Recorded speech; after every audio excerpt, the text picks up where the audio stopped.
Okay, our density-based items. There are certain commodities out there that the NMFC breaks down their classification based on how dense they are. The more dense the item, the lower the freight class, which then in turn normally means a lower cost. Then if you have a more fragile or bulky item, those are going to tend to fall into your higher freight classes, which are going to give you a higher class. And here we have the formula on how we determine what the density of a specific item is. What we need to know is what is the length, width, and height of the greatest dimension. So if it does overhang the pallet, then we need that dimension. If it doesn't overhang, then the pallet would be the dimension. So those are given in inches. We then divide that by 1728. That is how many inches in a cubic feet, or a cubic foot rather, and that will give us our cubic foot, or cubic feet. Weight, then we take the weight divided by the cubic feet, and that'll give us our pounds per cubic feet, which we'll see in the next slide. Here's an example where we use that formula. So here we have an example of some plastic sleds. Let's say we have one pallet that measures 48 by 40 and is 30 inches tall and weighs 474 pounds. If we run that formula, we see that it's going to have a pounds per cubic feet of 14.22.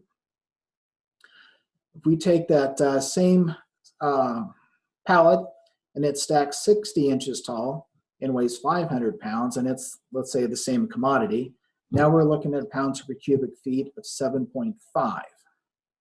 One thing to keep in mind, is always important to include the weight of your pallet or crate when giving the weight, because those are part of the calculations. So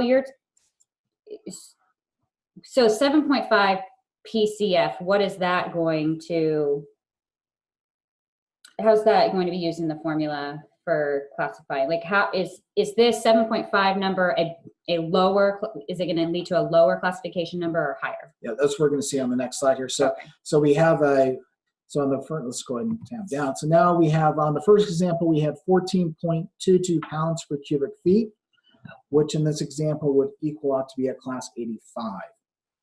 The second example was 7.5 pounds per cubic feet, and that's a class 125. So if you come down here on the chart and you look in here where it says 14.22 would fall into sub 9, which is going to be a class 85. And on the other one, it was 7.5, so it's going to be a sub 4, and that would be a class 125. So that's where you see your classification come in. So when I'm packing my material, I really need to consider that it might change the class. Yes, it could change the class. And typically, would we say if we stack it high or lower? It all depends on the weight. That's the tricky part. It depends on the weight. So it all works out into whatever your pounds per cubic feet are. Okay. So if it's really lightweight and stacked tall, it's still going to be a higher class than if it's more dense. Okay, interesting.